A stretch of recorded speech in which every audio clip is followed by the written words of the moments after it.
Selamat pagi. Nama saya Irene Selina, Doktor Muda Anestesiologi dan Terapi Intensif periode 4 hingga 17 Mei 2020 akan mempresentasikan perioperative medicine, iaitu manajemen pasca operatif.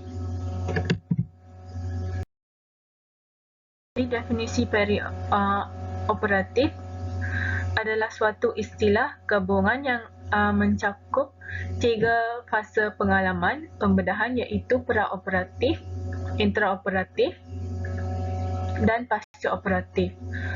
Untuk fasa pasca operatif adalah di mana pasien masuk ke ruangan pemulihan, iaitu recovery room, dan berakhir dengan evaluasi tindak lanjut pada tatanan klinik atau di rumah. Ada 3, iaitu pemulihan, iaitu fasa 1, pemulihan fasa 2 dan juga pemulihan fasa 3. Untuk pemulihan fasa 1, di mana terjadi sampai anestesi atau gangguan yang diinduksi melalui pembedahan pada refleks protektif dan fungsi motorik sembuh. Pasien masuk untuk pemulihan fasa kedua ketika mereka memenuhi kriteria ini dan memiliki mual dan rasa sakit yang terkontrol dengan baik. Ada beberapa pasien yang memenuhi kriteria ini sebelum meninggalkan ruang operasi dan dapat diterima langsung ke fasa kedua. Kriteria Eldred yang dimodifikasi dan kriteria White menyediakan sistem penilaian untuk mengevaluasi kesiapan fasa kedua dan dijelaskan dalam fasa kedua bertahan sampai kriteria pemulangan dipenuhi. Untuk fasa ketiga terjadi di rumah ketika pasien kembali ke keadaan fisiologis sebelum operasi. Anestesi, di mana berdasarkan masalah-masalah yang akan dijumpai pasca anestesi, dikelompokkan menjadi 3 kelompok, di mana kelompok 1 adalah pasien yang memiliki risiko tinggi gagal nafas dan goncangan kardiovaskular pasca anestesi. Pasien yang termasuk dalam kelompok ini langsung dirawat di unit terapi intensif pasca anestesi atau bedah tanpa menunggu pemulihan di ruangan pemulihan. Untuk kelompok 2, sebahagian besar pasien pasca anestesi atau bedah termasuk dalam kelompok ini. Tujuan perawatan pasca anestesi atau bedah adalah menjamin agar pasien secepatnya mampu menjaga keadekuatan respirasinya. Untuk kelompok yang ketiga adalah pasien yang menjalani operasi kecil, singkat dan bisa rawat jalan. Pasien pada kelompok ini bukan hanya fungsi respirasinya adekuat, tetapi harus bebas dari rasa mengantuk, ateksia, nyeri dan kelemahan otot sehingga pasien bisa kembali pulang ke rumah.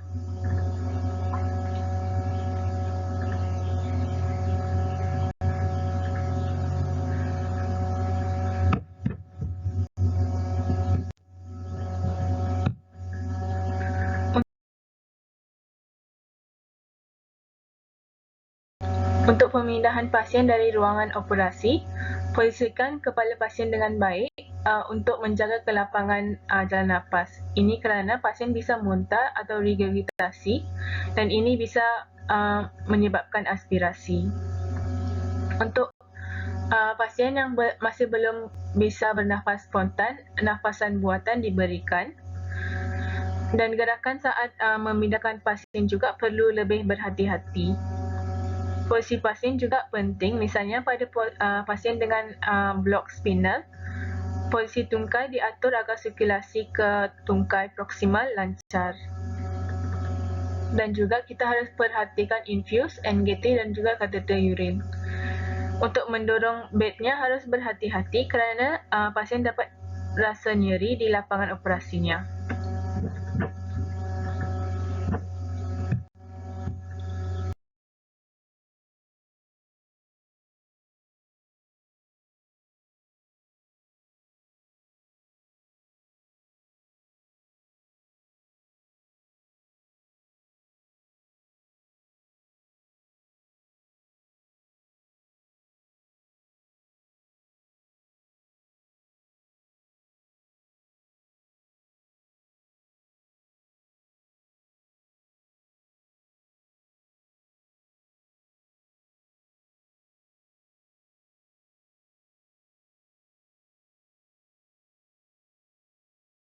Tujuan perawatan di ruang pulih adalah untuk memantau secara kontinu dan mengobati secara cepat dan tepat masalah respirasi dan sirkulasi. Memantau perdarahan luka operasi juga penting. Selain itu, mempertahankan kestabilan sistem respirasi dan sirkulasi dan juga mengatasi nyeri pasca bedah.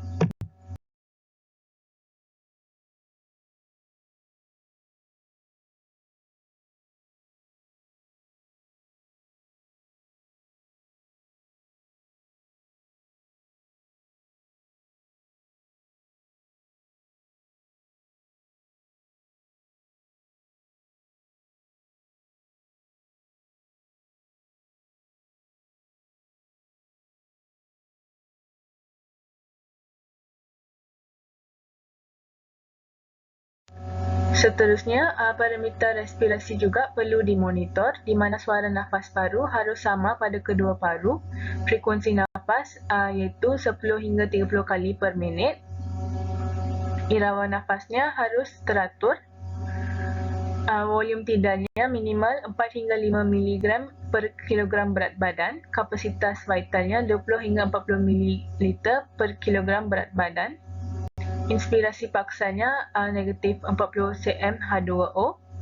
PCO2 pada FiO2 30% adalah 100 mmHg dan partial pressure CO2-nya adalah 30 hingga 45 mmHg.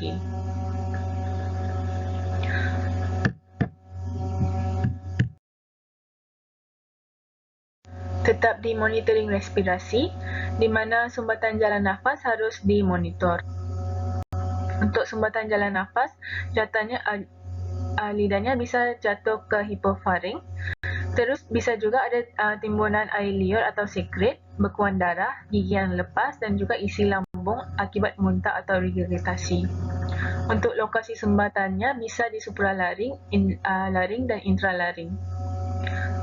Untuk penanggulangannya, bisa tanpa alat iaitu triple airway maneuver, posisi miring stabil, sapuan pada rongga mulut, atau dengan alat iaitu pipa oro atau nasofaring, pipa orotrakea atau alat hisap. Sumbatan jalan nafas bisa terjadi kerana depresi sentral ataupun depresi perifer. Untuk depresi sentralnya paling sering akibat efek sisa opiat, bisa juga disebabkan oleh keadaan hipoapnia, hipotermia atau hipoperfusi. Untuk depresi perifernya bisa kerana ada efek sisa pelumpuh, otot nyeri dan distensi abdomen dan rigiditas otot.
Hal seterusnya yang perlu dimonitor adalah fungsi ginjal dan saluran kencing.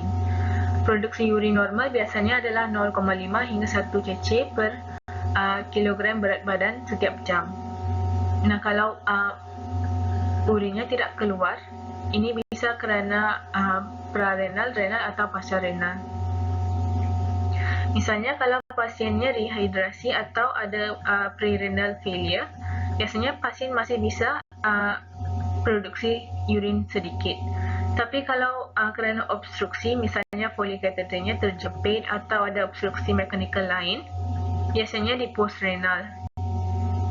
Dan ini biasanya tidak ada pengeluaran urin sama sekali. Seperti yang sudah dikatakan tadi, kalau dehidrasi atau pre-renal failure biasanya terjadi oligouria. Untuk membedakan dehidrasi dan acute renal failure, biasanya dilihat dari urin sodiumnya yang rendah di dehidrasi, iaitu urin sodium yang kurang dari 20, dan di acute renal failure-nya urin sodiumnya biasanya lebih dari 40.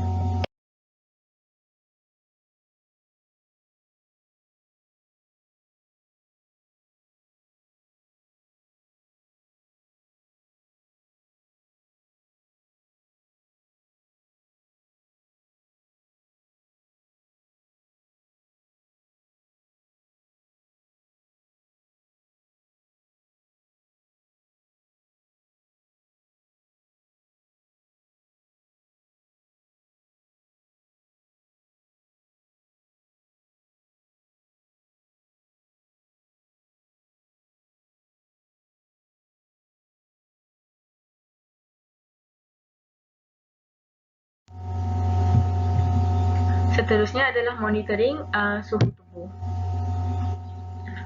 Untuk suhu tubuh, biasanya hipotermi disebabkan oleh suhu kamar oka yang dingin, penggunaan disinfektan, cairan infus dan transfus darah yang dingin, cairan pencuci rongga daerah operasi, ataupun kondisi pasien sendiri seperti bayi dan orang tua, atau penggunaan halotan seperti obat anestesi. Jadi untuk penanganan hipotermi pada bayi biasanya diberi inkubator. Untuk orang tua biasanya dipasang selimut penghangat dan juga bisa dilakukan penyinaran dengan lampu. Untuk hipotermi biasanya disebabkan oleh septikemia, terutama pada pasien yang menderita infeksi prabedah, dan juga penggunaan obat-obatan seperti atropin, succinylcholine dan juga halotan. Untuk pasien seperti ini biasanya dirawat di ICU bila perlu. Seterusnya, mengurangkan suhu tubuhnya secara konduksi menggunakan ais, dan juga infus dengan cairan infus dingin. Oksigenasi yang diberi dipastikan adekuat dan juga diberikan antibiotika bila dicuriga sepsis.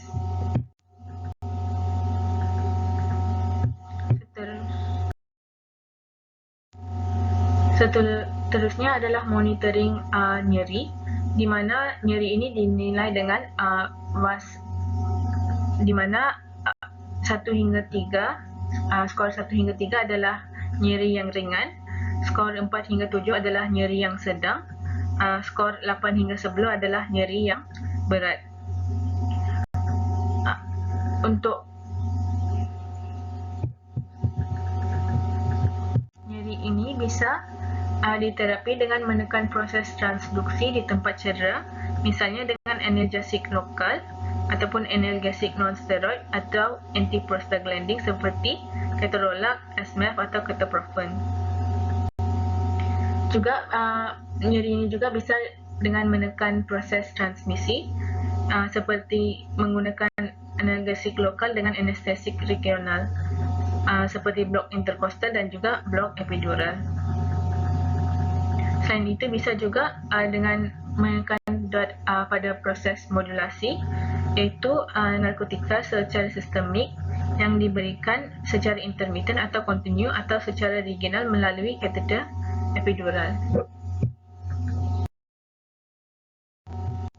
Hal seterusnya yang harus dimonitor adalah posisi pasien. Posisi miring stabil, misalnya untuk pasien dengan post tonsilektomi. ataupun pasien juga bisa diekstensi kepalanya kalau pasien belum sadar.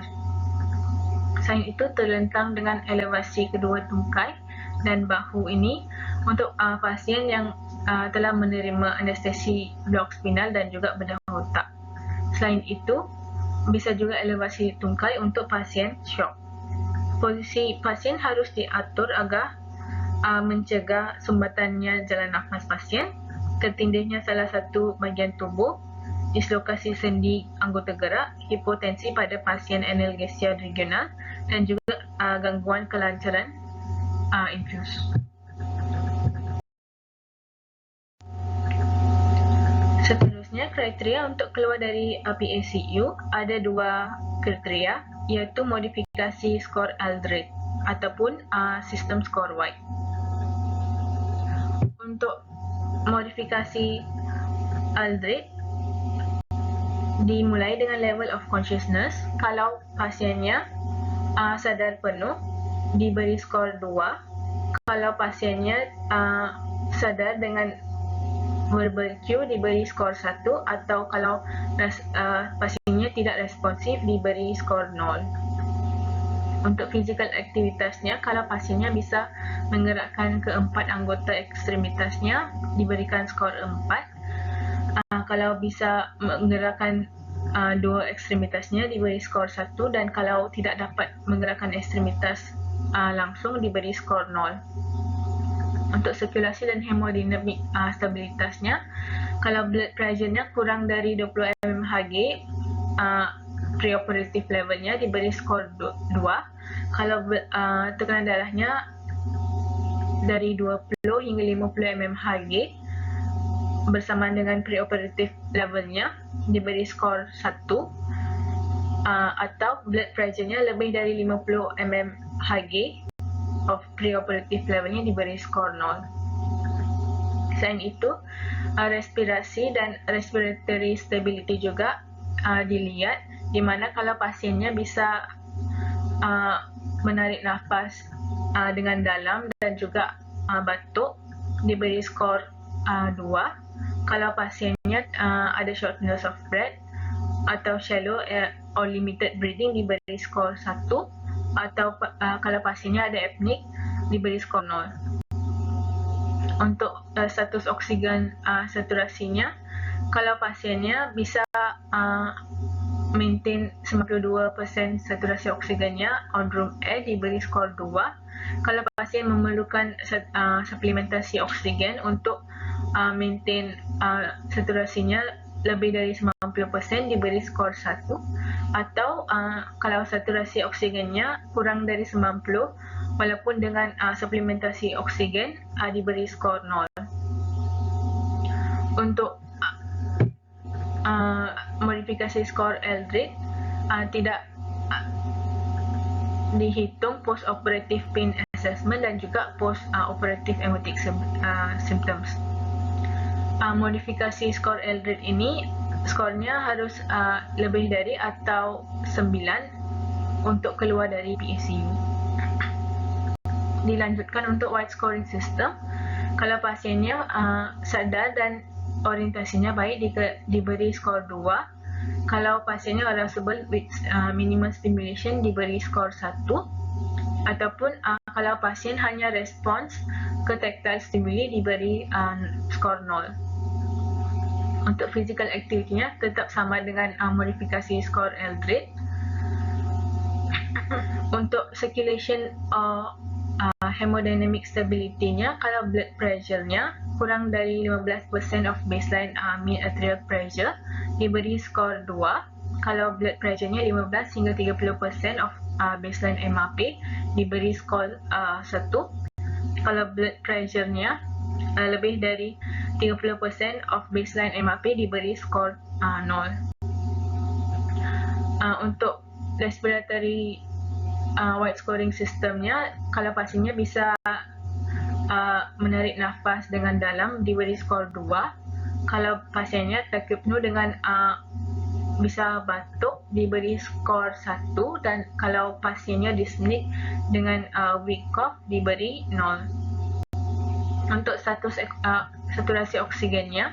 Kalau pasiennya bisa maintain saturasi oksigennya lebih dari 90% on room air, diberi skor 2. Kalau pasien memerlukan suplementasi oksigen, diberi skor 1. Dan kalau pasien saturasi oksigen pasiennya kurang dari 90%, walaupun sudah diberi suplementasi oksigen, diberi skor 0. Untuk post-operative pain assessment-nya, kalau tidak ada nyeri atau nyerinya sedikit, diberi skor 2. Kalau nyerinya dari sedang ke berat tapi bisa dikontrol dengan analgesic EV, diberi skor 1. Dan kalau pasiennya menetap dan berat walaupun sudah diberikan EV analgesik, diberi skor 0.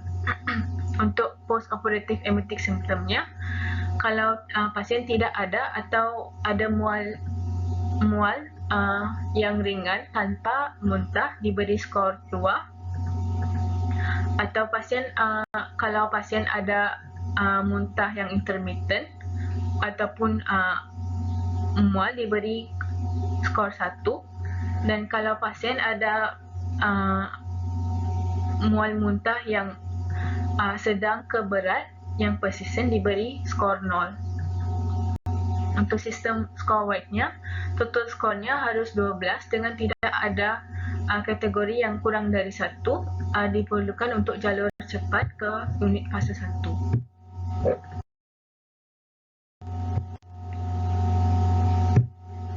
Jadi syarat pulang pada pasien ODC adalah skor Aldrich 10 dan tidak ada penyuntik lain. Ada keluarga atau kerabat yang menghantar pasien pulang. Pasien tidak dibolehkan mengemudi dan pasien harus beristirahat selama 24 jam.